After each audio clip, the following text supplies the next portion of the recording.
Good morning.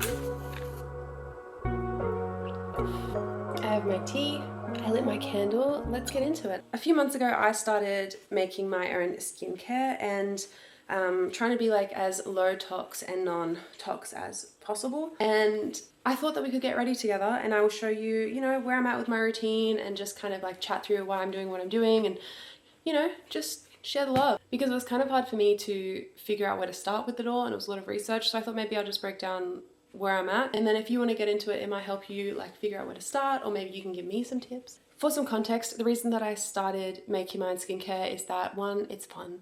2, I want to know what's going on and in my body. Now that I know that everything I put on my body, I get in my body, I'm a lot more conscious of what I'm putting in there and wanting to be like, as least toxic as possible and as natural as possible. And third and final reason that I started making my own skincare is that I really wanted to target some specific things for my skin and hair. It basically stemmed from the fact that like on this one bit of my hair in here, I get a really dry patch. It's just here. I get a little bit of dry scalp in winter, but like this bit is just so crazy, like nowhere else. But I don't know if it's like eczema or something, or I don't know. I get really dry scalp there and I was trying to figure out what to do, and that's what got me into figuring out like how I could make my own hair oil and like ways that I could sort of help. And from there it stemmed to, well, if I can use all these products for my hair, then I can also use them on my skin, because if it's all natural, then like it can go on my face. And I thought, well, why not just do the whole thing? And then I jumped in and got a bit carried away, but it was great. I love it. And then it also got me thinking like, well, if I want to target like the dry scalp, like what do I want to target on my face? Typically the things that I'm trying to work with my skincare routine is my fine lines on my forehead. I'm trying to, smooth out the skin and like plump it up and all that kind of stuff. And just like, I don't know, reduce the fine lines a little bit if possible. Secondly, I would like my under eye circles to be like a little bit less prominent. The third thing is that, I want to always thicken up my eyebrows and my eyelashes if possible. I have a little bit of like breakouts and redness and like acne scarring, the pigmentation and redness that doesn't go away. I'm just trying to like calm and soothe and plump and do all the things for my skin naturally. I found that, I can do all this stuff with my routine and what I can make from home, and it's also cheaper. I love that. First thing, I don't do this every day. I probably do this once or twice a week if I'm lucky, but I made coffee face mask ice cubes. The thought behind this is that a lot of people say that coffee and caffeine really helps with the under eye circles, like eye bags or under eye darkness, because of the caffeine in it. I have heaps of leftover coffee grounds because we have coffees every day and we grind our beans and we just throw the grounds away.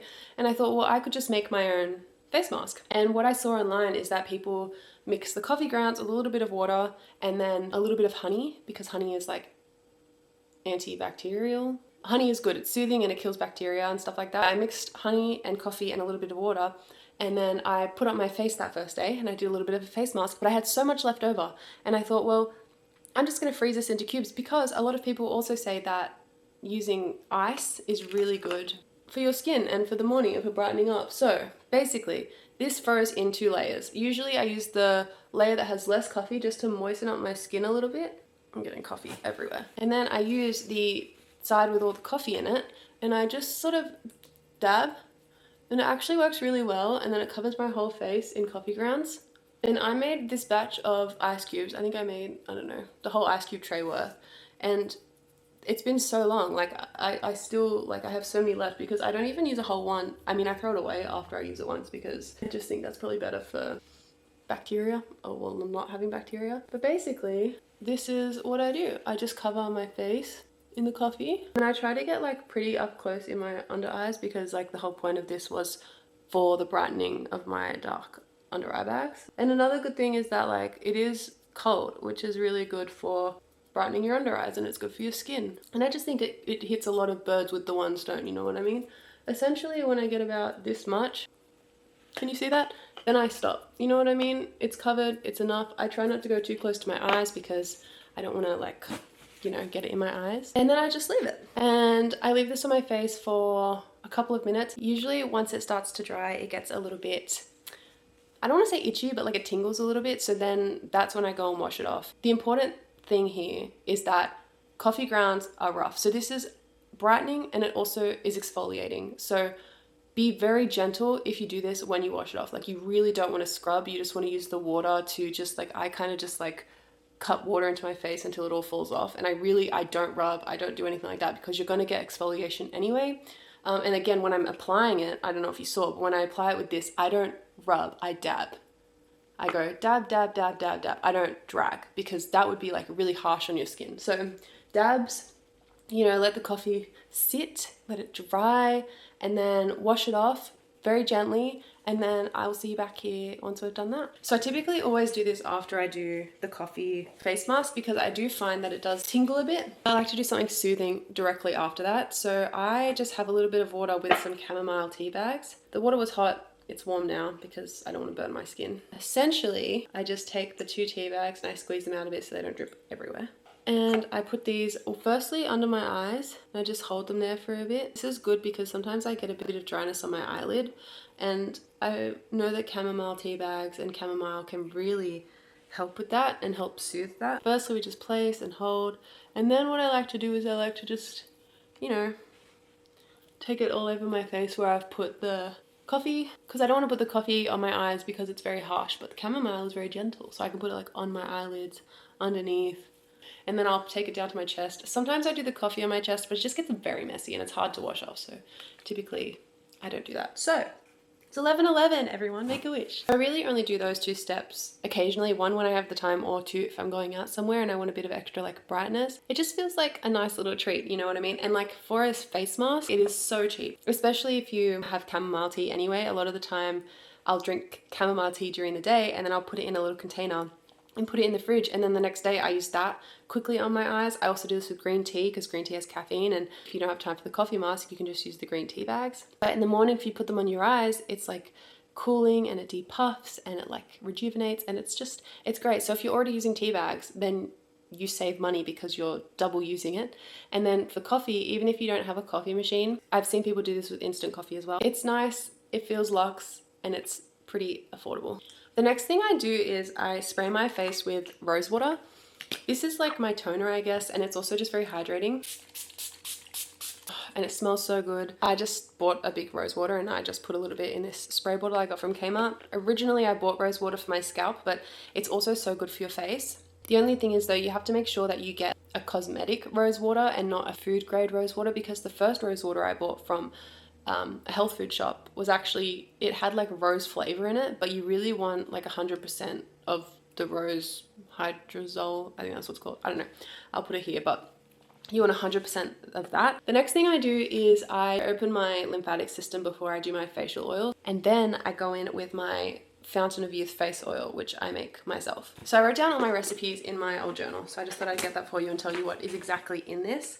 I usually just give it a little bit of a shake before I use it. So I'll put on the screen what I put in this face oil, but essentially it is supposed to help with fine lines and like all that kind of stuff and firming. And I just put this on my face, and then if I have time, I will do a little bit of like a facial massage.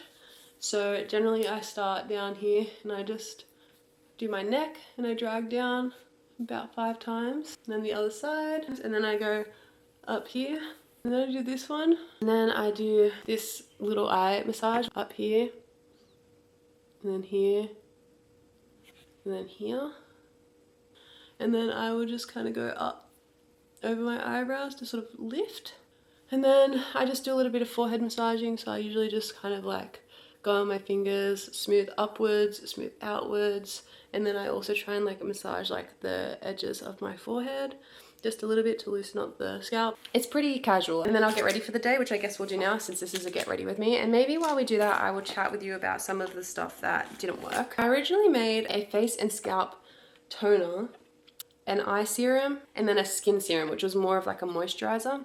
I didn't want to have to use heat to make any of my products the first time around. I just wanted to kind of mix them together. So I tried to make a version that was like, you know, not needing to, you know, use the stove. And it didn't really work because it was too liquidy. And now in hindsight, I could really like I should have made it in a spray bottle, and I reckon if I did make it in a spray bottle it would be good. But also with that one, I don't think it stores as well. Like you have to like use it up within a couple weeks. So I didn't make it again yet, but I might make it again as a spray bottle when I buy more spray bottles. And the other thing was the eye serum, which I did like, but I didn't like, again, the container I put it in, so it made me not use it. And so basically now I've just been using the face oil, but they have a lot of the same ingredients. The great thing about that face oil is because it has castor oil in it, that's really good for, I think, hair growth, I believe. People put castor oil in their eyebrows and on their eyelashes. I'm not like that brave, but I just like that a little bit goes in there all the time. And the sweet almond oil is also really good for the under eyes, and that's also in the face oil. It's basically just a couple of the essential oils that were in the other stuff aren't in this one, because you can't put like too many essential oils in, or it's like a bad ratio and it's too harsh for your skin. So that's the only thing, but you know, I think consistency is key. So I'm glad to at least have one product that I really love using. So I keep my makeup routine very simple. I use this MCO Beauty Instant Erase Concealer, and then I also use this MCO Beauty Cheek and Lip Tint in Dusk. I use the Bang & Body Shimmer Lotion as my highlighter. I use the MCO Beauty white pencil to highlight my nose. At the moment I'm using a Maybelline New York Express brow pencil, and then I'm also using a Lancome mascara, but usually I use this one, the Colossal Maybelline one. The thing is that I really want to make my own makeup as well, but I'm just really not there yet. Do you know what I mean? Like that seems like a pretty I mean, it's not a massive task, but again, you just need to have so much stuff. The dream for me is to have, you know, a whole cabinet or room or like apothecary of all of my essential oils and ingredients and things that I use for health and wellness and beauty and making all my own stuff and cleaning, because you can use a lot of it in a lot of different things. Like all of the essential oils, you can use them in perfume, which I do, and you can use them in hair care and skincare and cleaning products and like everything. I really want to get to that stage and make my own blush and my own concealer and my own brow pencil and my own mascara, but I'm just not there yet. Do you know what I mean? So this is what we're doing for now. I just use my fingers for all of this stuff, and yeah, I used to be really into makeup, and now I like a really simple routine. I really want to get to a point where I wear less and less and less makeup, and that's kind of also the point of all this skincare and beauty, because I want to have the brows that I want naturally and the skin that I want naturally. So, you know, that's what we're working towards. I don't get that much brow hair, so I just do them myself, like shaping and everything. I just do that all myself, and I like doing as much as possible myself because it's fun, saves me money, I get control, I know I'm gonna be happy. And I just do a little bit of this here for the lashes. Sometimes I'll curl my lashes and not wear mascara because I don't know, I like giving my lashes a break, and sometimes I really like how that looks. Bit of mascara today, I think.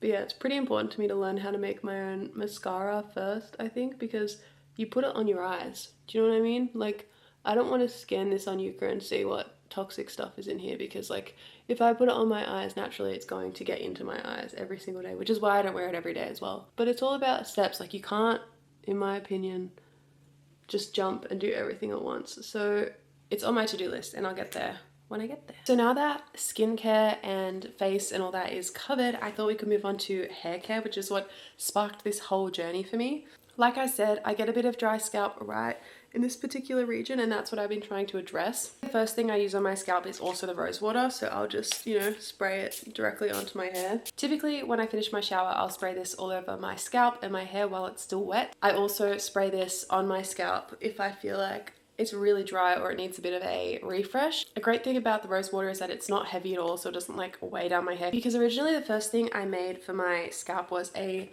face toner and scalp spray, and this was supposed to be what I spray on my face, you know, after my shower to tone, and also on my hair. But the thing is that this mixture was too oily for that for me, so then I changed what I use it for, and now I only use it for like a pre-wash scalp treatment. But I've run out, because this you're supposed to use within like a week and a half, 2 weeks. So I make it in small batches, and then I use it, and then I make another one. So I thought we could actually make it today together, since I have to make another one, and then I would put it on now, but because I have an appointment to go to, I feel like it's a bit gross to like go with oily hair, so I will wait till later, but I'll make it and I'll tell you how I use it. So what I put in my hair scalp spray is 1 part jojoba oil, 2 parts rose water, and then a bunch of essential oils. Still kind of experimenting and tweaking like what I like in it, but I use 4 to 5 drops of essential oil in total with those measurements because I don't want it to be like too harsh.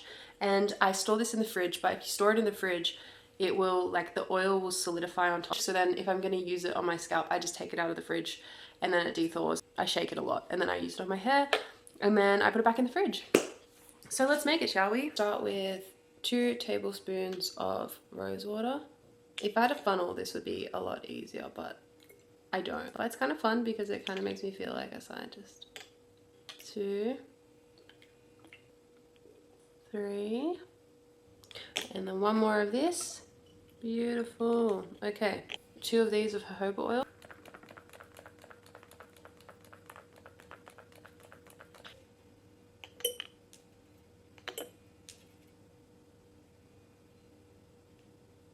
Okay, 1 more part of jojoba oil.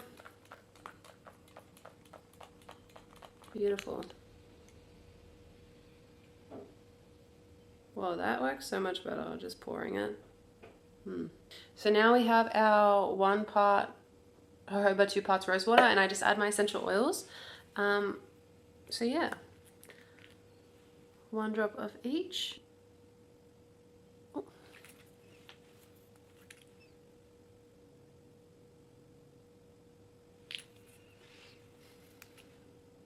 Oh.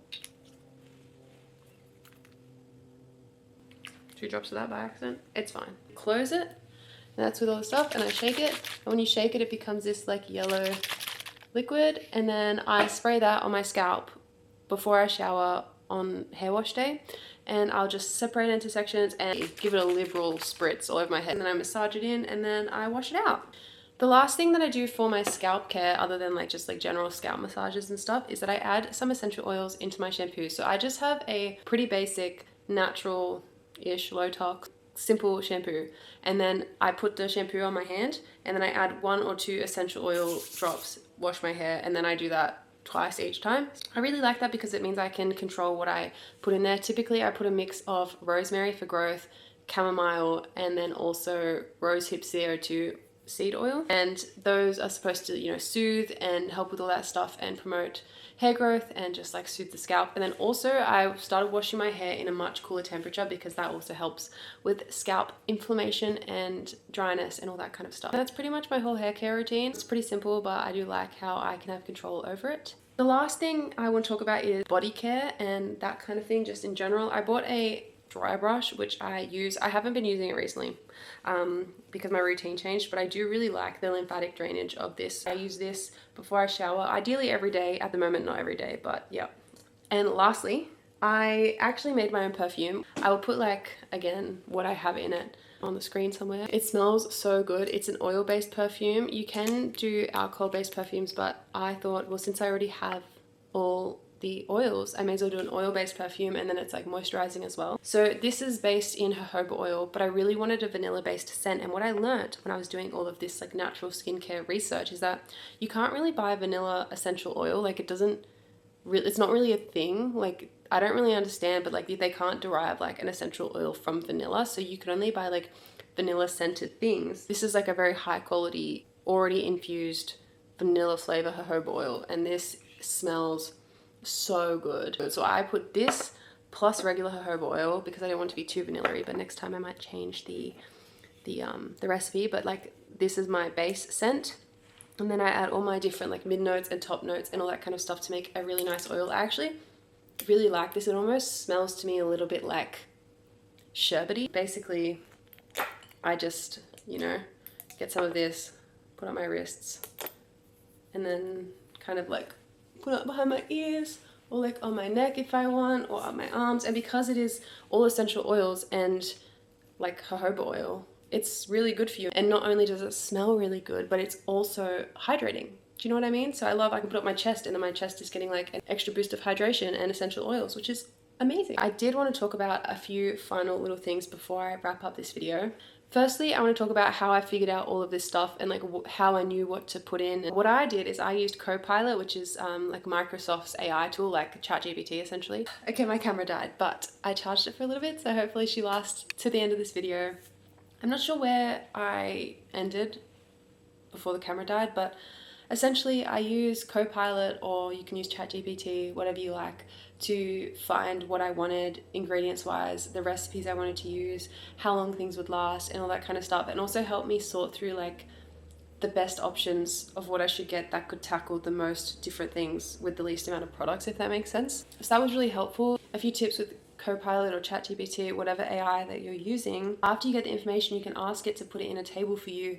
So I would sort of say like, can you please like list out all of these essential oils, all the ones we've talked about, all the natural products, and would you please break down like the benefits that they have for skin versus scalp health, like face, skin and scalp health, and like would you focus on like, make sure you touch on what helps with like redness or acne scars or fine lines or dry scalp, whatever you're kind of interested in, and then you can get like a clear breakdown and comparison of like which products are going to be most useful to you, so that you don't have to spend like more money than you need to. Do you know what I mean? Because at the beginning you can feel like you need to get everything, and you don't have to. So I am going to tell you what I recommend for you to buy as a starter in a little bit. The only thing is also, it's AI, it can make mistakes, it's not perfect. So I do and did double check a lot of all of the information myself as well, just to make sure. So I would also recommend, don't just like completely rely on it, but it's a great place to start to then find extra information and like help you figure out what questions you need to ask to get started on this journey. Also, if you're not sure where to buy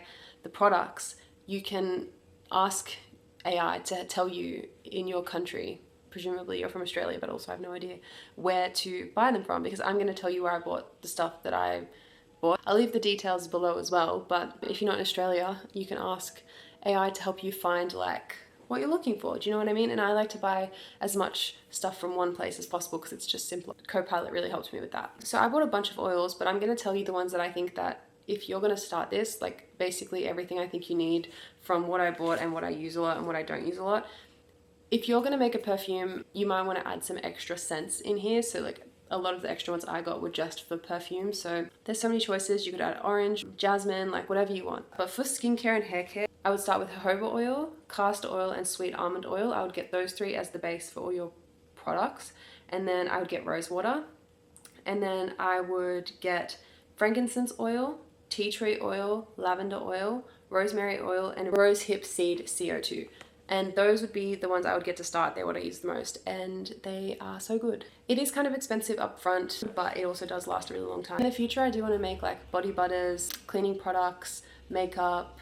I want to try some more like natural face masks, like flaxseed and like rice paper and all that kind of stuff, but we'll get there.